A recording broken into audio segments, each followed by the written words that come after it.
ओम नमः सिद्धेभ्यः। ओम नमः सिद्धेभ्यः। ओम नमः सिद्धेभ्यः। गोमठ सार जीवकांड सार की क्लास प्रारंभ हो रही है। आप सभी को ध्यान देना है कि आपकी 33 गाथाओं की परीक्षा परसों के दिन 30 दिसंबर को होने वाली है और आज हम आगे का विषय भी चलाएंगे क्योंकि आप लोग स्वयं में काफ़ी पढ़ चुके हैं और रिवीजन भी हो चुका है। इसलिए अब मंगलाचरण के साथ आगे पर्याप्ति अधिकार प्रारंभ होगा। सिद्धम शुद्धम पणमीय जिणिंद वर्णेमि चंद्रमकलंकम गुणरयण भूषणोदयम जीवस्य परुवणम बोच्छम। जीव द्रव्य की 20 प्ररूपणाओं को कहने का भाव बना करके और आचार्य श्री नेमिचंद सिद्धांत चक्रवर्ती ने 30 गाथाओं के माध्यम से प्रथम अध्याय और 3 गाथाओं 26 गाथाओं के माध्यम से प्रथम अधिकार को लिया, पुनः 27 से लेकर 33 गाथा तक द्वितीय अधिकार का वर्णन किया, जिसमें गुण स्थान और जीव समास नाम की प्ररूपणा को आप अच्छी तरह से पढ़ चुके हैं। अब हम चलते हैं पर्याप्ति अधिकार पर। जह पुण्ना पुण्णाइम गिय घड़वत्थादियाई दौवाइम तह पुण्यदरा जीवा पज्जत्तिदरा मुने यौवा सामूहिक रूप में गाथा पढ़ेंगे। जह पुण्णा पुण्णाइम गियगढ़बट्ठादियाइम दवाइम तह पुण्यतरा जीवा पज्जत्तिदरा मुने यौवा। यथा पूर्णा पूर्णानि ग्रह घट वस्त्रादिकानि द्रव्याणि तथा पूर्णतरा जीवाः पर्याप्तेतरा मंतव्याः। पर्याप्ति का लक्षण इस प्रथम गाथा के द्वारा कह रहे हैं कि जिस प्रकार से घर घट वस्त्र आदि अचेतन द्रव्य पूर्ण और अपूर्ण दोनों प्रकार के होते हैं, उसी प्रकार से पर्याप्त और अपर्याप्त नाम कर्म के उदय से सहित जीव भी पूर्ण और अपूर्ण दो प्रकार के होते हैं। तो जो पूर्ण होते हैं उनको पर्याप्त और जो अपूर्ण रह जाते हैं उनको अपर्याप्त कहते हैं। अब इनको आपको अच्छे से जानना है कि 1 इंद्री से लेकर के 5 इंद्री तक के सभी जीव पर्याप्त और अपर्याप्त अवस्था को प्राप्त करते हैं। तो उसमें क्या है पर्याप्ति का लक्षण कि जो ग्रहित आहार वर्गणा को खल रस भाग आदि रूप परिणमाने की जीव की शक्ति के पूर्ण हो जाने को पर्याप्ति कहते हैं। जैसे समझो आप अगर एक पंचेंद्रीय मनुष्य की बात लेते हैं, जिस समय कोई जीव माँ के गर्भ में आया, एक बुलबुले के रूप में रहा और अंतर मुहूर्त के अंदर ही उसके शरीर इंद्रिय भाषा श्वासोच्छ्वास मन ये सारी चीज़ें बनने की शक्ति आ जाती है। हम जान नहीं सकते हैं, लेकिन इनको केवल ज्ञानी भगवान ने बताया है कि उस जीव के अंदर ऐसा योग्यता ऐसी शक्ति आती है कि जिससे इन चीज़ों को शरीर आदि को बनाने की शक्ति जब पूर्णता को प्राप्त हो जाती है, यानी कि वहीं पर पहले पूर्णता को प्राप्त होते तब ग्रोथ प्रारंभ होता है। इसी प्रकार से 1 इंद्री से लेकर 5 इंद्री तक सब जीवों की जानना, पहले उनकी पर्याप्ति पूर्ण होगी, माने कि उनके अंदर योग्यता आएगी कि अब आप जीवधारी प्राणी बन सकते हैं, तब जाकर के उनके पर्याप्त अवस्था आएगी, फिर उनके शरीर की ग्रोथ शुरू हो जाएगी। जैसे घड़ा बन चुकने के पर उसको पूर्ण कहते हैं और जब तक अपूर्णता रहता है तो वो अपूर्ण कहा जाता है। उस पूरा बनने से पहले पहले की अवस्था में उसे अपूर्ण कहते हैं। तो इसी प्रकार से आपको पर्याप्त और अपर्याप्त अवस्था को जानना है कि पर्याप्ति का सीधा सीधा मतलब ये हुआ कि एक शरीर को छोड़ करके दूसरे नवीन शरीर के लिए कारणभूत जिन 9 कर्म वर्गणाओं को जीव ने ग्रहण किया है उसको खल रस आदि भाग रूप परिणमाने की शक्ति का नाम पर्याप्ति है। ये पर्याप्त नाम कर्म के उदय से युक्त जीव को ही ये शक्ति प्राप्त होती है। जिनके पर्याप्ति नाम कर्म का उदय नहीं होगा, अपर्याप्ति नाम कर्म का उदय होगा, तो वो अपर्याप्त कहलाते हैं। उनकी पर्याप्तियां पूर्ण ही नहीं होंगी। तो पर्याप्तियां कितनी होती हैं? 6 प्रकार की पर्याप्ति होती हैं। दूसरी 35 नंबर की गाथा में उसको बताते हैं। आहार शरीर इंद्रिय हार शरीर इंद्रिय पज्जति आन पान भास मणो पज्जति आण पाण भास मणो चत्तारि पंच छप्पिय चत्तारि पंच छप्पिय ए इंद्रिय वियलसन्नीनम ए इंद्रिय वियलसन्नीनम। एक साथ पढ़ेंगे। आहार शरीर इंद्रिय पज्जति आण पाण भास मणो चत्तारि पंच छप्पिय ए इंद्रिय वियलसन्नीनम। आहार शरीरेन्द्रियाणि पर्याप्तयः आन प्राण भासा मनांसि चतस्रा पंच षडपि च एकेन्द्रिय विकल संगीनाम। पर्याप्ति का लक्षण आपने जाना और वो पर्याप्तियां होती हैं 6। आहार पर्याप्ति, शरीर पर्याप्ति, इंद्रिय पर्याप्ति, श्वासोच्छ्वास पर्याप्ति, भाषा पर्याप्ति और मन पर्याप्ति। ये जो हैं ये 6 प्रकार की पर्याप्ति हैं, यानी पर्याप्ति के 6 भेद हैं। तो इनमें से 6 भेदों में से एक इंद्रिय जीव के 4 पर्याप्ति होती हैं। आहार माने अपने शरीर के योग्य, उसको आहार जैसे पेड़ पौधे हैं उनको भी खाद पानी मिलती है, यही उनका आहार है। और कर्मों का आहार तो कर्माहार, नो कर्माहार, ये सब चीज़ें जो चलती रहती हैं तो उसको आहार वर्गणा कहते हैं। तो एकेंद्रीय जीव के आदि की 4 पर्याप्तियाँ होती हैं। कौन सी? आहार, शरीर, इंद्रिय और श्वासोच्छ्वास। श्वासोच्छ्वास नहीं लेंगे तो उनके जीवत्व ही नहीं रह जाएगा। इंद्रिय, एक इंद्रिय उनके रहेगी। शरीर, उनका जो भी शरीर है वह शरीर रहेगा, औदारिक शरीर। तो एक इंद्रिय जीव के भी 4 पर्याप्तियां होती हैं। विकलेंद्रीय जीवों के, विकलेंद्रीय का मतलब क्या हुआ? 2 इंद्रिय, 3 इंद्रिय और 4 इंद्रिय। इन जीवों की 5 पर्याप्तियां होती हैं। 5 पर्याप्ति कैसे होती हैं? उनकी भाषा और बढ़ जाती है। आहार, शरीर यानी 2 और इंद्रिय, 2 इंद्रियां हो जाती हैं। कौन कौन सी इंद्रिय? स्पर्शन और रसना इंद्रिय हो जाती है। तो आहार, शरीर, इंद्रिय, श्वासोच्छ्वास और भाषा, ये 5 पर्याप्तियां हो जाती हैं। पुनः पंचेंद्रिय जीव के असंगी के भी 5 पर्याप्तियां होती हैं, क्योंकि उनके मन ही नहीं है। असंगी माने असैनी, अमनस्क, जिनके मन नहीं होता वो असंगी होते हैं।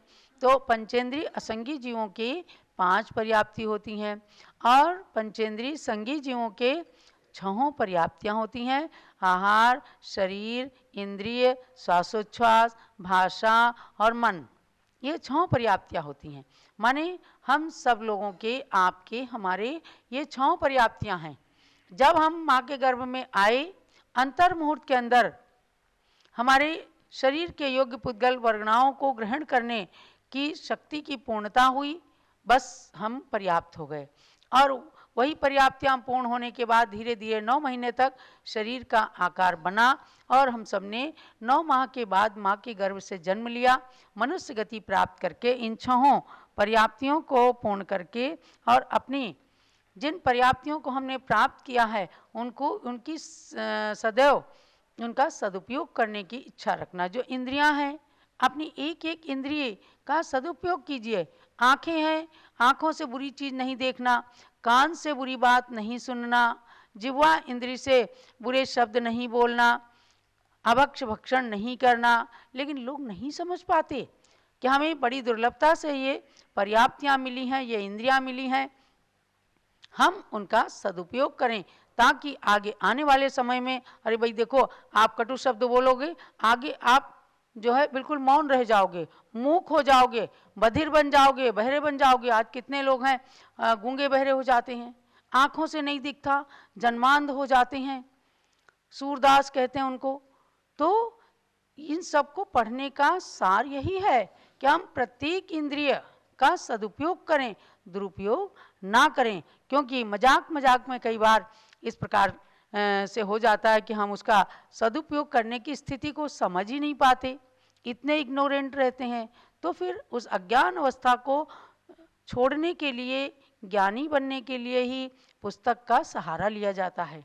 पुस्तक हमारे लिए अवलंबन है, आत्मा की उपादान शक्ति को जागृत करना है कि हर एक इंद्रिय जो खल रस भाग रूप परिणत करने का मतलब है, खल माने जैसे खली होती है तो कड़ी, तो शरीर के हड्डी आदि भाग को हड्डी आदि भाग के रूप से ही परिणत करने की शक्ति खल भाग होती है। रस भाग माने खून, पसीना, मलमूत्र वगैरह।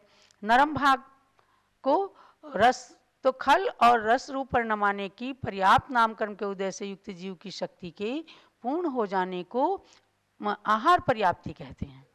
तब उसके आहार पर्याप्ति पूर्ण हुई। माँ ने जो कुछ भी खाया तो उसके द्वारा हमें अंदर गर्भ के अंदर चीज़ें प्राप्त होती रहीं, और नाल माँ के गर्भ से जुड़ी रही, जैसे किसी पाइप से आप जुड़ करके और उस चीज़ का रसास्वादन करते हैं, कैंपा कोला पीते हैं और सारी जो पीने की चीज़ें हैं।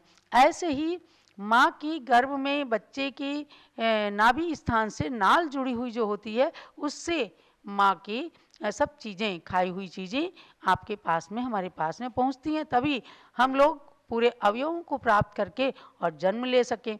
ये हुई आहार पर्याप्ति।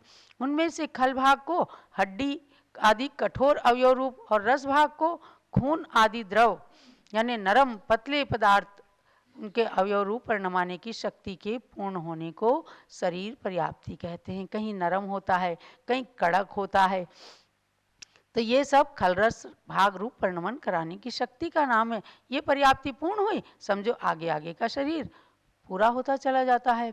उसी 9 कर्म वर्गना के स्कंदों में से कुछ वर्गनाओं को अपनी अपनी इंद्रिय के स्थान पर उस द्रव्येंद्रिय के आकार रूप परिणमाने की आवरण यानी ज्ञानावरण, दर्शनावरण, अंतराय कर्म के क्षयोपशम से तथा जाति नाम कर्म के उदय से युक्त जीव की शक्ति के पूर्ण होने को इंद्रिय पर्याप्ति कहते हैं। अब देखो, आप जहाँ उंगली बननी है वही बनेगी, सिर की जगह उंगली नहीं बन जाएगी, पैर की जगह नहीं बन जाएगी, जहाँ आंखें बनने की स्थिति है वहीं पर बनेंगी। तो ये अपनी अपनी जाति नाम कर्म के उदय से उस योग्य शक्ति आती है, तब इंद्रिय पर्याप्ति आती है।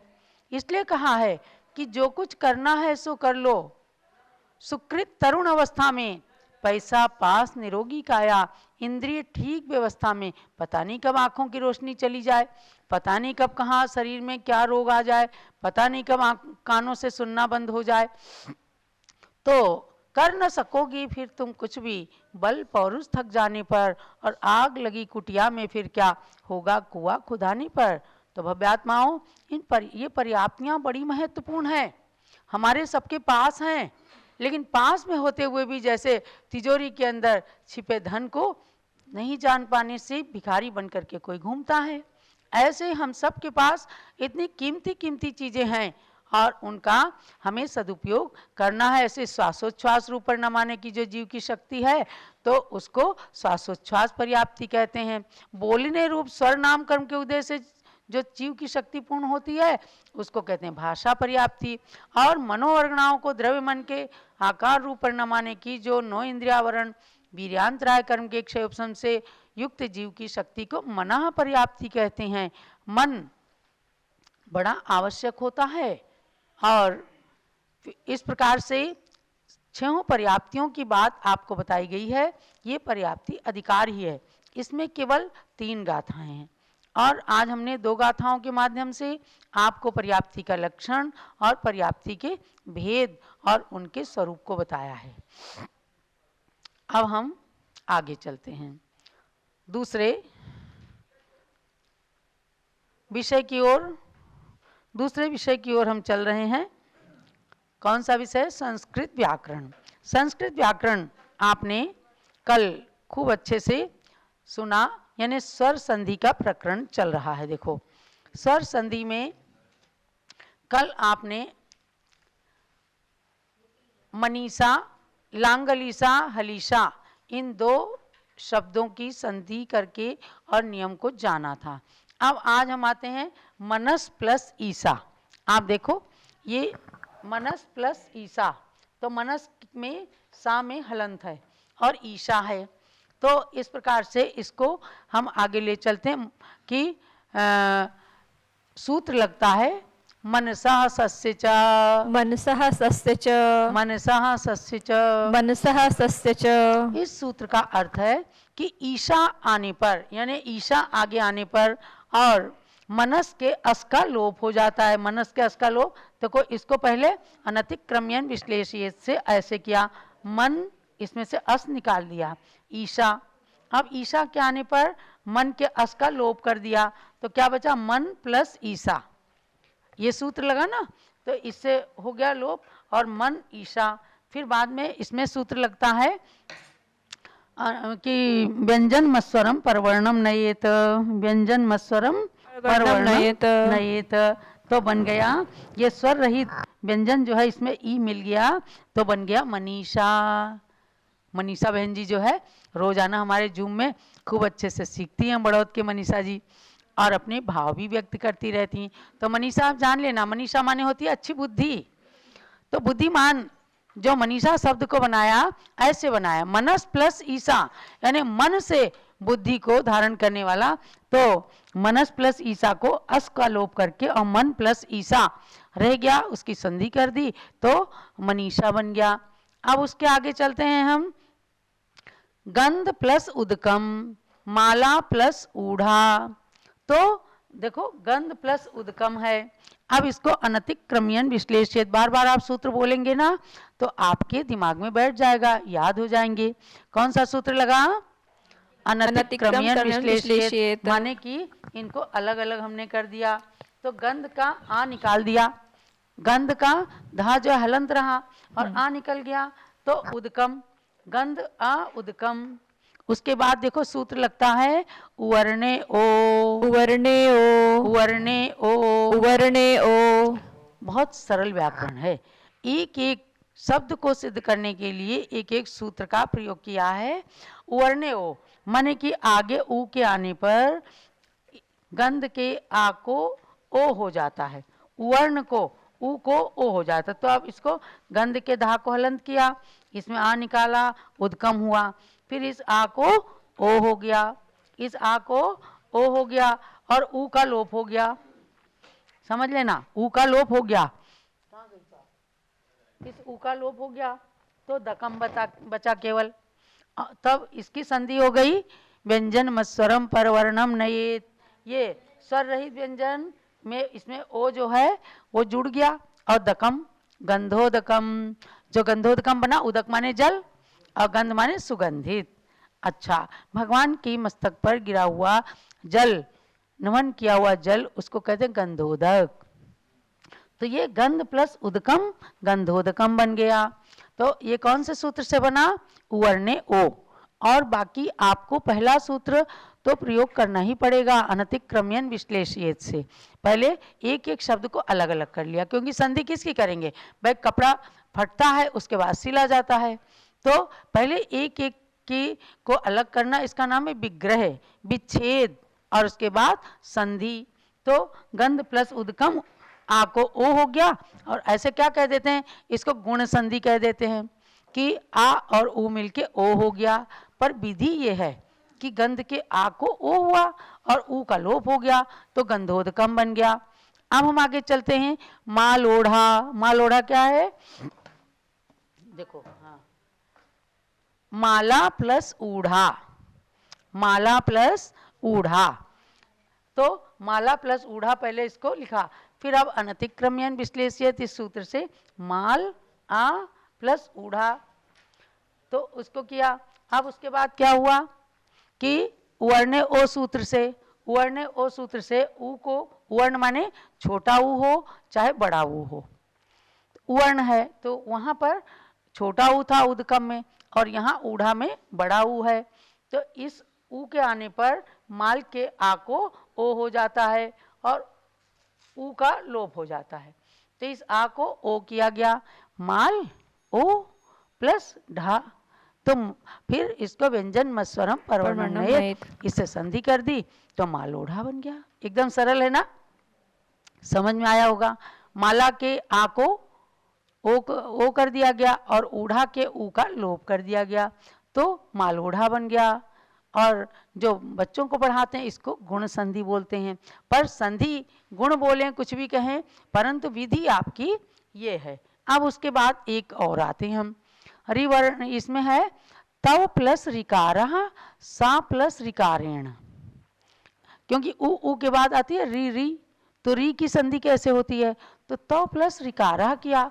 अब इसको भी देखो, तव प्लस रिकारः, अब तव में से आ निकाल दिया, तव का हलंत कर दिया, समझ रहे हो विजय जी, तव में से आ निकाला प्लस रिकारः, समझे ना, स्वर के साथ में री की संधि, री भी स्वर है, तो उसके बाद में तव अस प्लस प्लस कारा कैसे हुआ, अब इसका सूत्र बोलिएगा, रिवर्णे अर, रिवर्णे अर, रिवर्णे अर, रिवर्णे अर।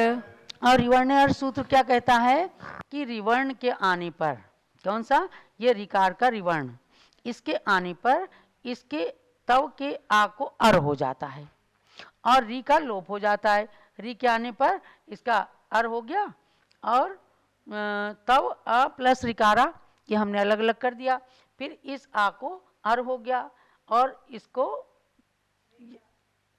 तवर नहीं, ये जो है तवर कारा, फिर इस री का जो है लोप हो गया, क्योंकि यहाँ पर इसको तवर कारा हो गया, इसको जो है तवर कारा हो गया, और फिर तवर कारा ये हलंत वाला रा उसमें आ गया।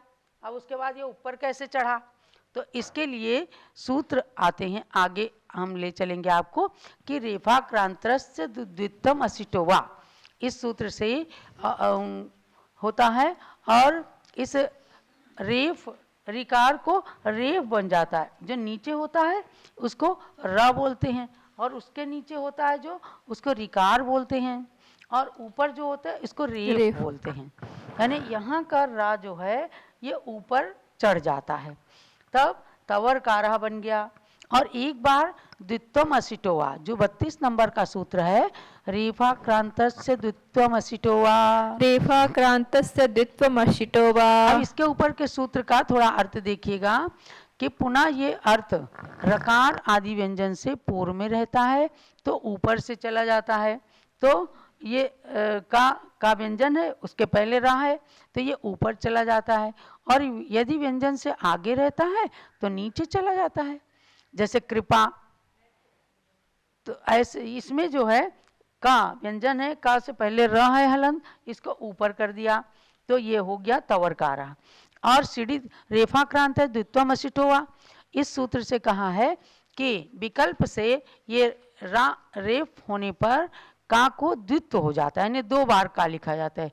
शिट के होने पर रेफ से सहित अक्षर को विकल्प से द्वित्व, जब विकल्प से द्वित्व हो जाता है तो एक बार तवरकारा ऐसे बना और एक बार द्वित्व के बिना केवल सिंगल का रहा तो भी तवरकारा बना। तो अब आगे इसमें और चलेंगे कि शिट के आने पर ऐसा कहा, तो शिट किसे कहते हैं ये चीज़ आप आगे जानना। व्याकरण का इस प्रकार से बहुत अच्छा प्रकरण चल रहा है, जैसे तवरकारा बना ऐसे सा प्लस रिकारेण, स आ रिकारेण, स अर आ को अर कर दिया, री के आने पर स के आ को अर कर दिया, कारेण सरकारेण बन गया, और एक बार का को द्वित्व किया तो सरकारेण। उच्चारण में कोई फर्क नहीं रहेगा, नियम में थोड़ा सा फर्क है कि विकल्प से एक बार उसको द्वित्व करेंगे, एक बार सिंगल रहेगा। तो इस प्रकार से आपने व्याकरण की क्लास को भी अटेंड किया है। अब हम पूज्य गणनी ज्ञानमती माता जी की पूजा की ओर चलते हैं। और ध्यान देना है कि परसों 30 तारीख को आपके गोमट सार जीव कांड सार की 33 गाथाओं की परीक्षा इसी समय 3:30 बजे से होने वाली है। जिन लोगों को परीक्षा देना है और अभी तक उन्होंने अपना एक तरह से रजिस्ट्रेशन न कराया हो तो व्हाट्सएप के माध्यम से अपना रजिस्ट्रेशन करा के और परीक्षा में ज़रूर भाग लें। आप सब लोगों ने पुस्तकें मंगाई हैं, पढ़ाई की है, तो उसका अब सार निकलने वाला है। जय लो पूज्य गणनी ज्ञानमती माता जी की जय। ओम ह्रीं चारि चक्रत्याचार श्री शांति सागर महामुनीन्द्र अर्घ्यम निर्पामीति स्वाहा। ओम ह्रीं परम पूज्य चारित्र चूड़ामणि श्री वीर सागर मुनीन्द्राय अर्घ्यम निर्पामीति स्वाहा। पूजन करो जी श्री गणनी ज्ञानमती माता जी की पूजन करो जी। श्री गणनी ज्ञानमती माता जी की पूजन करो जी। जिनकी पूजन करने से ज्ञान तिमिर नश जाता है। जिनकी दिव्य देशना से शुभ ज्ञान हृदय वश जाता है। उनके श्री चरणों में आवाहन